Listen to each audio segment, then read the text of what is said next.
Hello dear, welcome करता हूं आप सभी को मेडिकल नर्सिंग के ऑफिशियल यूट्यूब चैनल पर। और यह आपका जो है बहुत ही शानदार वीडियो है। आप लोग इसको अच्छे से देखिएगा, समझिएगा, समझने का प्रयास कीजिएगा। इससे पहले मैं आपको लगभग 16 वीडियो कर चुका हूं, तो जो लोग नहीं देखे हैं लगभग सभी में आपको 50-50 क्वेश्चन है। अगर नहीं देखे तो जाकर देखिए, बहुत सारे चीज़ों को कंसेप्ट क्लियर होगा और आप लोग को जो है एएनएम के तैयारी के लिए बेहतरीन आप लोग को सपोर्ट मिलेगा। ठीक है ना, बहुत अच्छे अच्छे क्वेश्चन मैं आपको कराने वाला हूँ। तो अगर नहीं देखे हैं तो ज़रूर देखिए एक बार। इससे पहले 15 या 16 वीडियो हो चुका है, जाके चैनल पर देखिए, आप लोग को पता चल जाएगा। ठीक है ना। और पहले मैं 50-50 क्वेश्चन देता था, बट अब की बार जो है मैं कम कर दिया हूँ। 40 के आसपास, 40 प्लस क्वेश्चन इस वीडियो में देखने को मिलेगा और एकदम कॉन्सेप्ट के साथ में, तो टेंशन नहीं लेना है। ठीक है ना, चलिए हम लोग इसको अच्छे से देखते हैं। तो जो लोग भी है एएनएम के कैंडिडेट है, तैयारी कर रहे हैं, तो कॉन्सेप्ट वाला क्वेश्चन पढ़िए। ठीक है, सीधा ऑब्जेक्टिव्स वाला क्वेश्चन मत पढ़िए कि ये विटामिन सी का क्या कहते हैं, विटामिन डी से क्या होता है, विटामिन ए की कमी से क्या होता है। इस टाइप का क्वेश्चन तो सबको आता है। ठीक है ना, कॉन्सेप्ट वाला क्वेश्चन पढ़िएगा तो आपको एग्जाम में बहुत ज़्यादा मदद मिलेगा। ओके, चलिए शुरू करते हैं। आप लोग अच्छे से देखने का प्रयास कीजिएगा। ठीक है, जितने भी एएनएम के कैंडिडेट हैं, आप लोग का एग्जाम होने वाला है दिसंबर के आसपास में, तो ज़रूर जो है आप लोग क्वेश्चन को अच्छे से रीड कीजिए। डेली वीडियो आपका रात में डलता है, आप लोग देखने का प्रयास कीजिए। ठीक है ना, चलिए सबसे अलग और सबसे तेज डेली लगातार चलता है यहाँ पे वीडियो, तो जरूर देखें। चलिए शुरू करते हैं। पहला प्रश्न है आपके सामने, कहता है कि लिम्फ का कार्य क्या होता है। मतलब जो लिम्फ होता है ना, लसिका होता है, लसिका का क्या कार्य होता है। तो आप लोग पता है कि लसिका का बहुत सारे कार्य है। जो WBC का काम होता है ना, उसी प्रकार से हमारा लसिका भी काम करता है। लसिका भी जो है संक्रमण से बचाता है। ठीक है, ऊतकों को नमी बना के रखता है। ठीक है ना, तो बहुत सारे जो है आपको लिम्फ के काम होता है। लिम्फ के काम WBC के तरह ही होता है, समझ लीजिए। ठीक है, ये हमारे शरीर को क्या करता है, इम्यूनिटी प्रदान करता है। ये हमारे शरीर को जो है संक्रमणों से लड़ता है, संक्रमण से बचाता है। तो इसका काम यही होता है कि सर्कुलेशन, ठीक है ना, circulation of intestinal fluid to blood. Lymph का ये काम होता है कि जो भी इंटेस्टाइनल फ्लूइड होता है उसको ब्लड में सर्कुलेट करता है। ठीक है, तो इसको याद रखिएगा अच्छा से। आगे है दूसरा नंबर का प्रश्न है, देखिएगा यहाँ पे। दूसरा कहता है हमारे शरीर में तंत्रिकाएं जोड़ी कितना होता है। मतलब क्रेनियल तंत्रिकाएं कितने जोड़ी होते हैं। तो मेरे डियर, हमारे बॉडी में क्या होता है, देख लीजिए यहाँ पे।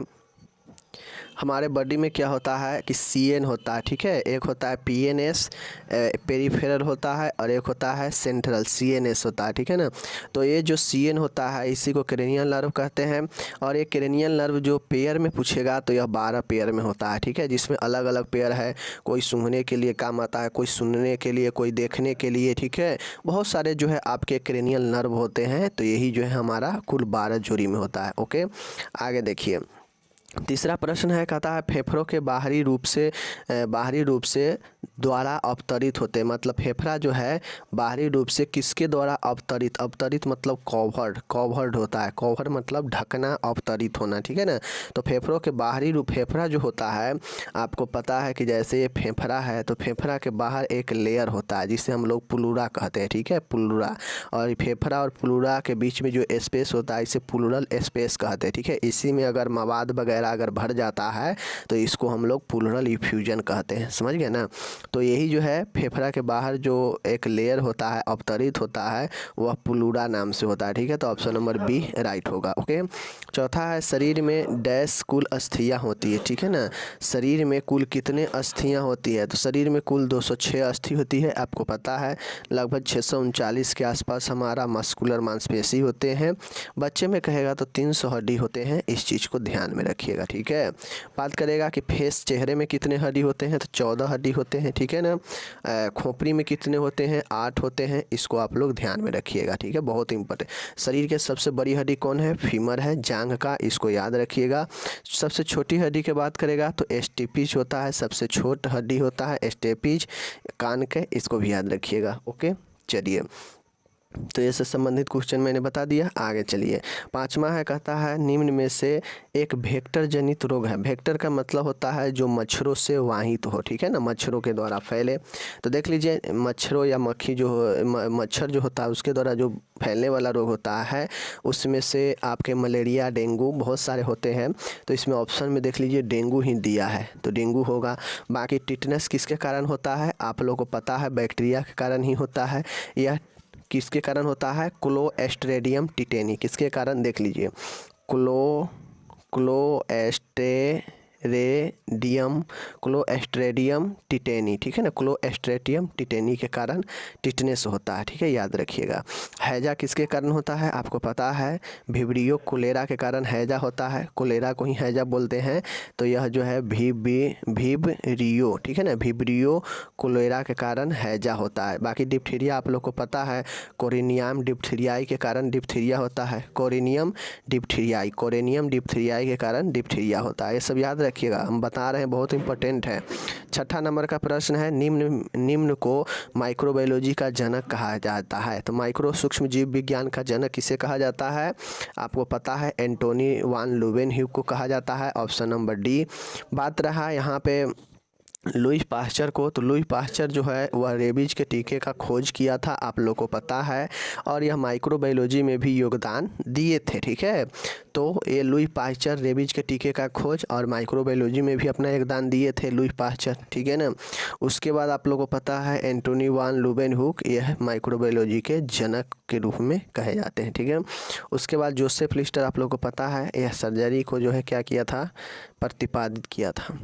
आगे है 7वां नंबर प्रश्न है, निम्न में से कौन सी लंबी अस्थि का उदाहरण है, मतलब इनमें से कौन सा जो है लंबी अस्थि का उदाहरण है। तो आपको पता है एस्टर्नम जो है, इसे ब्रेस्ट बोन भी कहते हैं, छाती का हड्डी, ठीक है ना, एस्टर्नम को। हिप बोन कूल्हे की हड्डी पता है। सैक्रम जो होता है आप लोग को पता है, जी पूँछ वाला जो होता है, रीढ़ की हड्डी में जो एक पूँछ के समान जो कमर के नीचे पीछे जो नीचे होता है नुकीला सा सैक्रम होता है, ठीक है ना। रही बात ह्यूमरस का, तो ह्यूमरस जो होता है यह बाहों का हड्डी है, सबसे बड़ी लंबी जो है ह्यूमरस बोन होता है, ठीक है ना। आगे है 8वां है, बीसीजी वैक्सीन किस प्रकार का है। बीसीजी का फुल फॉर्म होता है बैसिलस कॉलमेंट ग्यूरिन, ठीक है, बैसिलस कॉलमेंट ग्यूरिन बीसीजी का फुल फॉर्म होता है। बीसीजी किस टाइप का वैक्सीन है, तो my dear BCG live attenuate bacterial vaccine है, ठीक है। यह टीबी के रोग से बचाने के लिए दिया जाता है, और यह लाइव एटेनुएटेड बैक्टीरियल, यह आपके वैक्सीन के प्रकार टाइप से। आगे है 9वां है, रिकेट्स निम्न के अभाव से होता है, मतलब सूखा रोग जिसे कहते हैं निम्न के का अभाव से होता है। पता है रिकेट्स विटामिन डी के कमी से होता है, आयरन के कमी से एनीमिया होता है, फॉलिक अम्ल की कमी से एनीमिया होता है, ठीक है। प्रोटीन की कमी से आप लोग को पता है क्या होता है, क्वास्कियोर मरासमस वगैरह होता है। कार्बोहाइड्रेट हमारे बॉडी में क्या करता है आप लोग को ये भी पता है, ठीक है। 9वां हो गया। 10वां है, अच्छे मानसिक स्वास्थ्य के लक्षण क्या है। एक व्यक्ति का अच्छा मानसिक स्वास्थ्य रहता है, उसका लक्षण क्या होता है, वो हमेशा दूसरों की आलोचना करता है, गलत। एक अच्छे मानसिक स्थिति वाला व्यक्ति दूसरे को आलोचना नहीं करता है, ठीक है, ये गलत हो जाएगा। जिद्दी प्रवृत्ति, ये भी गलत है, कभी भी अच्छे मानसिक व्यक्ति वह जिद्दी नहीं होता, वह किसी भी चीज़ में संतुष्टि रखता है, ठीक है।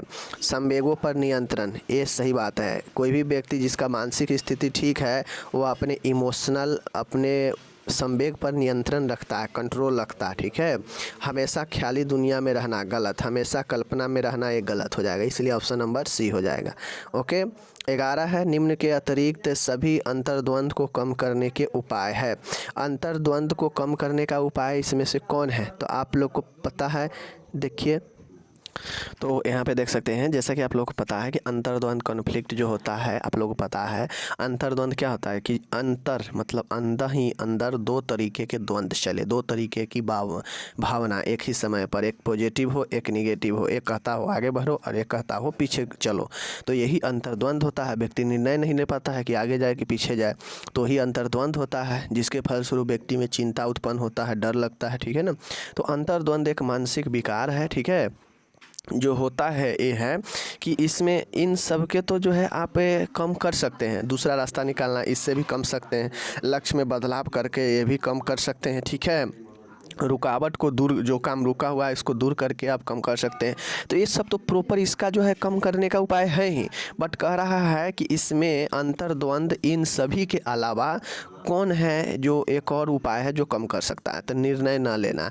निर्णय न लेना एक ऐसा ही उपाय है जो आप किसी ऐसे कंडीशन में है जहाँ पे दो तरीके की भावना है, तो उसको छोड़ दीजिए, उसमें कोई निर्णय नहीं लीजिए। छोड़ दीजिए कि हमको यहाँ जाना है या यहाँ जाना है, बैठ जाइए बीचे में। तब तो नहीं ना कहेगा कि हाँ आगे चलो या पीछे चलो, बैठ जाइए, निर्णय नहीं लीजिए, छोड़ दीजिए। तो यह भी एक उपाय है अंतर्द्वंद को कम करने का। 12 नंबर है समाजशास्त्र का। देखिए समाजशास्त्र समाज का एक विज्ञान है। यह कथन किसने कहा? माय डियर, समाजशास्त्र सोशल, ठीक है ना, सोशोलॉजी, समाजशास्त्र एक समाज का विज्ञान है। यह किसने कहा? एलेफ वार्ड। ये सब कुछ कुछ चीज़ें याद रखना पड़ेगा, ठीक है। समाजशास्त्र समाज का एक विज्ञान है, एलेफ वार्ड ने कहा था, ठीक है, इस चीज़ को ध्यान रखने को। 13 है सामाजिक नियंत्रण का औपचारिक माध्यम क्या है? सामाजिक नियंत्रण का औपचारिक माध्यम क्या है? मतलब समाज पर नियंत्रण कैसे रखता है कोई, ठीक है। पारिवारिक, सामाजिक निंदा, कानून, दंड व पुरस्कार। तो आप लोग को पता है कि नियंत्रण रखने के लिए कानून बना है। तो सामाजिक नियंत्रण का एक औपचारिक माध्यम ये है कि उसके लिए कानून है। यह कानून जो है समाज पर नियंत्रण रखता है। अगर कानून नहीं होता तो एक दूसरे को कोई कुछ कर देता, लेकिन किसी को कोई चीज़ नहीं मिलता, ठीक है ना। तो ये चीज़ है। 14 है एक जाति समूह में ही विवाह करने की प्रथा क्या कहलाती है? मान गए, जैसे आप लोग जानते हैं यह काफ़ी प्रचलित है। अब तो आजकल कुछ कुछ मामले में ये चीज़ें अब हट रहा है, बट सबसे ज़्यादा जो है क्या है, यही प्रचलित है कि कोई भी एक जाति दूसरे जाति में शादी नहीं करता, अपने ही जाति में सब शादी करना चाहता है। और यही प्रथा क्या कहलाता है? मतलब कोई एक जाति समूह में ही, मतलब अपने ही जाति समूह में ही विवाह करने की प्रथा क्या कहलाता है? तो इसे हम लोग इंडोगैमी कहते हैं, अंतः विवाह कहते हैं, ठीक है। इसको याद रखिएगा, इंडोगैमी। तो इस चीज़ हो गया। 15 है निम्न में से कौन सा मनोरचना तनाव कुंठा को कम करती है? आपको पता है कि मनोरचना क्या होता है? Mental mechanism. आप लोग को पढ़ा चुके हैं। मेंटल मैकेनिज्म क्या करता है? तनाव, कुंठा, ठीक है, द्वंद्व को, ये सब को कम करता है। तो इसके लिए जो है क्या करता है ये, तो ये क्या करता है? सप्रेशन, दूसरा रिप्रेशन, और सी है रिग्रेशन। तो आप लोग को पता है, हमें मनोरचना मेंटल मैकेनिज्म में सब पढ़ाए थे। सप्रेशन, रिप्रेशन, रिग्रेशन, ये सब के सब मनोरचनाएं हैं जो आपके क्या करता है? द्वंद्व, कुंठा, चिंता, ये सब को दूर करता है। तो इसलिए सभी हो जाएगा राइट आंसर, ठीक है ना। जो लोग पढ़े होंगे उनको ही पता होगा कि यह सब के सब जो है आपके मनोरचनाएं ही हैं, भले वह निगेटिव हो या पॉजिटिव, ठीक है। साइनोसिस का कारण क्या होता है? आप लोग को पता है, साइनोसिस होता है शरीर का नीलापन होना, ऑक्सीजन का कमना, ठीक है। तो साइनोसिस का मतलब होता है कि जो है रक्त में तरल की कमी, रक्त में O2 की कमी, ठीक है ना। तो यही राइट आंसर होगा, रक्त में O2 की कमी, ऑक्सीजन की कमी। तो ये चीज़ें याद। 17 है स्टेथोस्कोप द्वारा शारीरिक परीक्षण की तकनीक क्या कहलाती है? स्टेथोस्कोप का मतलब होता है अल्लाह, ठीक है ना। क्या होता है? अल्लाह। तो ये जो आपके स्टेथोस्कोप होता है, इसको आप लोग देखते होइएगा कि डॉक्टर अपने कान में लगाते हैं और यहाँ से जो है एक आगे आपको क्या करते हैं, गोल लगा होता है, और इस पेट, सीना, ये सब को इससे क्या करते हैं, धड़कन को सुनते हैं, गति, हार्ट बीट, ये सब को सुनते हैं, ठीक है। तो यह सुनने की एक परीक्षण है जिसके अल्लाह के द्वारा शरीर के गति को, मूवमेंट को सुना जाता है। तो वह होता है ऑस्कुलेशन, परिश्रवण इसको हिंदी में कहते हैं। यह श्रवण करने की एक विधि है स्टेथोस्कोप से, ठीक है, याद रखिएगा। 18 है एंडोस्कोपिक कैथेटर का स्टरलाइजेशन का उपयोग तरीका है। एंडोस्कोपिक कैथेटर का स्टरलाइजेशन का उपयुक्त तरीका क्या है? माय डियर, एंडोस्कोपिक कैथेटर का इंडोस्कोपी आप लोगों को पता है कि इंडोस्कोपी जब किसी पेशेंट को डाला जाता है तो उसमें एक उस स्कोपी में उसमें एक नली होता है और उसमें एक कैथेटर डाला जाता है, ठीक है। और कैथेटर में ही जो है एक आपके कैमरा लगा होता है, ठीक है। और वह कैमरा क्या करता है कि अंदर तक जाकर वहाँ पे पूरा कैमरा का दृश्य लेता है अंदर जाने के बाद। तो यह जो एंडोस्कोपिक कैथेटर होता है, इसका जो निर्जीवाणुकरण करने का जो तरीका है वह कौन सा है? 2% ग्लूटरेल डिहाइड, ठीक है, याद रखिएगा। 2% ग्लूटरेल डिहाइड, ओके ना, याद रखिएगा। 2% ग्लूटरल हाइड, ठीक है ना, 2% ग्लूटरल डिहाइड, ओके, याद रखिएगा। बहुत इंपॉर्टेंट है एंडोस्कोपी, ठीक है, आंतों के परीक्षण करने के लिए ये सब के लिए काम में आता है। 19 निम्न गैस का प्रयोग स्टरलाइजेशन हेतु किया जाता है। इनमें से कौन सा गैस है जिसका उपयोग जो है स्टरलाइजेशन समझ रहे हैं ना, कि निर्जीवाणुकरण मतलब जीवाणु को नष्ट करने का एक विधि, ठीक है, स्टरलाइजेशन। तो इसमें गैस के द्वारा कौन सा है जो जीवाणुओं को नष्ट किया जाता है? नाइट्रस ऑक्साइड गलत, इथिलीन ऑक्साइड सही, फॉर्मल्डिहाइड जो है गलत और क्लोरीन गलत। तो ये जो है आपके फॉर्मल्डिहाइड और ये आपके इथिलीन ऑक्साइड सही राइट आंसर इसमें, ठीक है। 20 है ब्रोंकोस्कोपी। ब्रोंको मतलब समझ है ना, कि ब्रोंकिया जो होता है उसके परीक्षण करने के लिए कैमरा के द्वारा एक ब्रोंकोस्कोपी डाला जाता है नली में, ठीक है, ब्रोंकिया के तरफ। तो ये ब्रोंकियोस्कोपी के दौरान मरीज को कौन सा पोजीशन दिया जाता है? तो आप लोगों को पता है कि मुंह के थ्रू ये चीज़ डाला जाता है व्यक्ति के, ठीक है। तो ब्रोंकिया में प्रवेश कराया जाता है, तो उसके लिए गर्दन को सीधा एक्सटेंड करके रखा जाएगा, तभी तो जो है नाक में है प्रवेश कराएगा ना। तो इसके लिए नेक हाइपर एक्सटेंड रखा जाता है। नेक हाइपर का मतलब होता है कि गर्दन को अत्यधिक जो है सीधा करके रखा जाता है, ठीक है ना, ताकि आराम से जो है चले जाए। 21 नंबर है एनोरेक्सिया का अर्थ क्या होता है? तो आपको पता है भूख की कमी को एनोरेक्सिया कहते हैं। इंसोम्निया नींद ना आने को इंसोम्निया कहते हैं, ठीक है। अनकॉन्शियस चेतना में कमी को कहते हैं। तो ये सब याद रखने को, ठीक है। 22 है एक वयस्क मनुष्य का समान दर कितना होता है? श्वसन दर, रिस्पायरेशन रेट। तो आपको पता है रिस्पायरेशन रेट 16 से 20 होता है, ठीक है ना। हार्ट बीट कितना होता है? हार्ट बीट जो है 70 से 80 होता है, ठीक है, याद रखिएगा, ओके ना, जिसको पल्स रेट आप लोग कहते हैं। और रिस्पायरेशन 16 से 20 होते हैं, ठीक है, याद रखने को है नॉर्मल। बाकी टेम्परेचर आप लोग को पता ही है, ठीक है ना। आगे 23 नंबर ट्रेकियोस्टोमी, मतलब आप लोग ये अभी नहीं जान रहे हैं, जान लीजिए। ट्रेकियोस्टोमी जो है एक गला में ऑपरेशन होता है। जैसे ट्रेकिया होता है ना, ट्रेकिया सेकेंड ईयर में पढ़ना है, ट्रेकिया होता है। ट्रेकिया में जो रिंग होता है, इस रिंग में सर्जरी करके एक ट्यूब लगाया जाता है, और ट्यूब का काम होता है कि जो पेशेंट अच्छे से श्वसन अगर नहीं ले पाता है तो उसमें ट्रेकियोस्टोमी किया जाता है। और ट्रेकियोस्टोमी करके उसका एक ट्यूब डाल दिया जाता है, एक नली डाल दिया जाता है इस सर्जरी के माध्यम से, और उस नली को बाहर की तरफ कनेक्ट किया जाता है, जिससे यह नली से श्वसन आदमी लेता है डायरेक्ट यहाँ से, ठीक है ना। तो यही ट्रेकियोस्टोमी के लिए जो उपयुक्त साइड होता है, तो इस प्रकार से रिंग होता है हमारे ट्यूब में, ठीक है, ट्रेकिया के ट्यूब में। तो ये ट्यूब में रिंग होता है, तो इसके लिए जो सबसे अच्छा जो साइड होता है ना, वह दूसरे और तीसरे रिंग के बीच में होता है, ठीक है। जैसे ट्रेकिया है, इसमें रिंग है, ठीक है, ये सब रिंग है, ठीक है ना। तो ये रिंग है, तो इसमें जो दूसरा और ये जो तीसरा है, इसके बीच में जो है सर्जरी चीरा लगा के ट्यूब को अंदर डाला जाता है। सबसे उपयुक्त यही होता है, ठीक है, याद रखिएगा। सेकेंड ईयर में पढ़ना है, अभी फर्स्ट ईयर में क्वेश्चन है, समझ लीजिए। इंट्राडर्मल मतलब आईडी इंजेक्शन देते समय सिरिंज को नीडल त्वचा के साथ कितना कोण बनाती है? यानी सीधा कहिए ना, आईडी इंजेक्शन को कितने डिग्री के कोण पर देते हैं? 15 degree is the right answer, याद रखिएगा आप लोग, ओके। चलिए 25 नंबर है, देखिए ये आपको किसी भी इस तरह के क्वेश्चन करा रहे हैं ना, तो ये किसी भी एग्ज़ाम में जो है आपको महत्वपूर्ण हो सकता है। चाहे आप जीएनएम का एग्ज़ाम दे रहे हैं, चाहे आप एएनएम का एग्ज़ाम दे रहे हैं, चाहे नर्सिंग ऑफिसर या सीएचओ कोई भी एग्ज़ाम दे रहे हैं, नर्सिंग के कोई भी एग्ज़ाम दे रहे हैं, नर्सिंग का सिलेबस एक ही है, ठीक है। नर्सिंग के सिलेबस में ज़्यादा जो है आपको छेड़छाड़ नहीं है, ठीक है ना। तो ये चीज़ें ध्यान में रखिएगा। बहुत लोग कहते हैं कि सर एएनएम के लिए क्लास करना है, सर जीएनएम के लिए क्लास करना है, सर सीएचओ के लिए क्लास करना है, सर स्टाफ नर्स के लिए क्लास करना है। तो कंपटीशन की दुनिया में जाइएगा ना, तो चाहे एएनएम हो, चाहे नर्सिंग ऑफिसर हो, चाहे जीएनएम हो, सबके लिए एक ही सिलेबस रहता है। अब एएनएम है तो थोड़ा उसको कम पढ़ना रहता है, 2 साल में ही रहता है तो कम पढ़ना रहता है, लेकिन पढ़ना सब रहता है। जीएनएम है तो उसको 3 साल का कोर्स है, तो उसको पूरा डिटेल से थोड़ा पढ़ना रहता है, फिर उससे भी डिटेल से पढ़ना रहता है बीएससी नर्सिंग में, ठीक है ना। तो ये जो है सब सिलेबस वही रहता है, बस फर्क ये रहता है कि थोड़ा थोड़ा कम कर कर के जो है सब में दिया रहता है। एएनएम है तो थोड़ा कम रहता है, 2 साल में सबको पढ़ना रहता है, इसीलिए 6 ही किताब में सब चीज़ को हल्का हल्का देता है। बाकी फिर से जब देखिएगा वहाँ पे जीएनएम में तो 3 साल पढ़ना रहता है, तो उसमें प्रॉपर जो है आपके 4 4 8 2 10 बुक रहता है, तो वहाँ पे डिटेल्स और डिटेल में जानकारी होता है।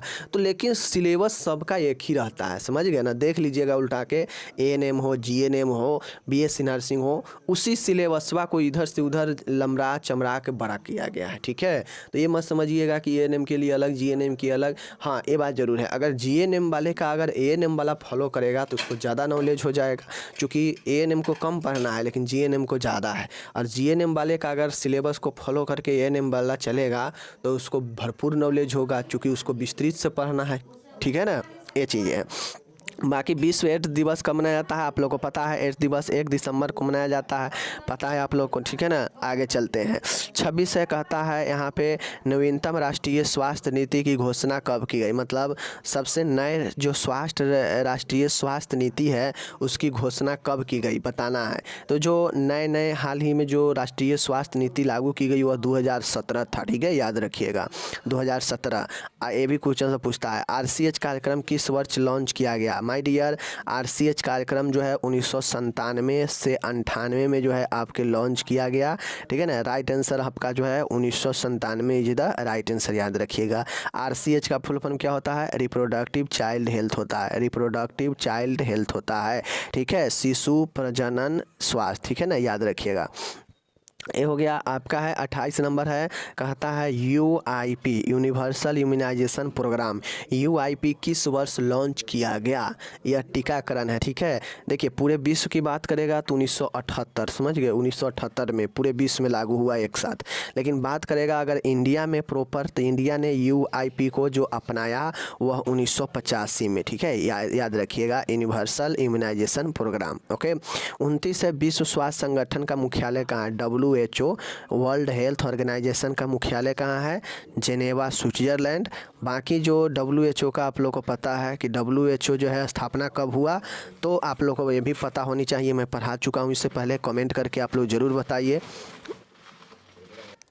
अब यहाँ पे देखिए आपका जो है कहता है PHC जो होता है, प्राइमरी हेल्थ केयर जो होता है, प्राथमिक स्वास्थ्य केंद्र, या प्राथमिक स्वास्थ्य केंद्र कितने क्षेत्र पर होता है, कितने जनसंख्या पर एक PHC जो है दिया जाता है। तो आप लोग को सब चीज़ मैं पढ़ा चुका हूँ, जो लोग अच्छे से देख रहे हैं उनको पता है, जो मेरे इस वाले चैनल को फॉलो कर रहे हैं यानी नर्सिंग ज्ञान चैनल को फॉलो कर रहे होंगे उनको डिटेल से पढ़ने को मिल रहा होगा। ये सब मैं पढ़ा चुका हूँ, चाहे PHC हो, CHC हो, सब सेंटर हो, सबके बारे में मैं बता चुका हूँ। फिर भी जान लीजिए PHC जो होता है, यह PHC मैदानी क्षेत्र में 30,000 के जनसंख्या, और इसी को अगर कहेगा कि आदिवासी या पहाड़ी क्षेत्र में तो 10,000 कम कर दीजिए, 20,000 की जनसंख्या पर, ठीक है। अब इस कहेगा CHC का बताइए, तो CHC में 4 से इसमें गुना इसमें और 4 से गुना इसमें कर दीजिएगा, तो आपका जो है CHC कम्युनिटी हेल्थ सेंटर का जो है आपको ये आ जाएगा जनसंख्या। यानी एक जो CHC होता है वह 4 PHC के बराबर होता है, ठीक है ना। तो इसीलिए 4 से इसमें गुना कर दीजिएगा, तो ये मैदानी क्षेत्र का आ जाएगा, और ये पहाड़ी आदिवासी क्षेत्र का। सब सेंटर का बात करेगा तो सब सेंटर जो होता है वह 3,000 से लेकर 5,000 के जनसंख्या में होता है, ठीक है। तो यह CHC का हो जाए, सॉरी सब सेंटर का हो जाएगा, ठीक है ना। तो याद रखिएगा, सब बता दिए। 31 नंबर है, कहता है health survey and development committee, ठीक है ना। Health service and development committee को निम्न नाम से भी जाना जाता है, मतलब स्वास्थ्य सर्वे और विकासशील समिति को किस नाम से भी जानते हैं, health survey and development committee. ये भी पढ़ा चुके हैं, आप लोग को ध्यान नहीं होगा बट ये भी पढ़ा चुके हैं कि भोर कमेटी एक ऐसा कमेटी है जिसे हेल्थ का सर्वे और डेवलपमेंट कमेटी भी कहा जाता है, ठीक है, याद रखिएगा।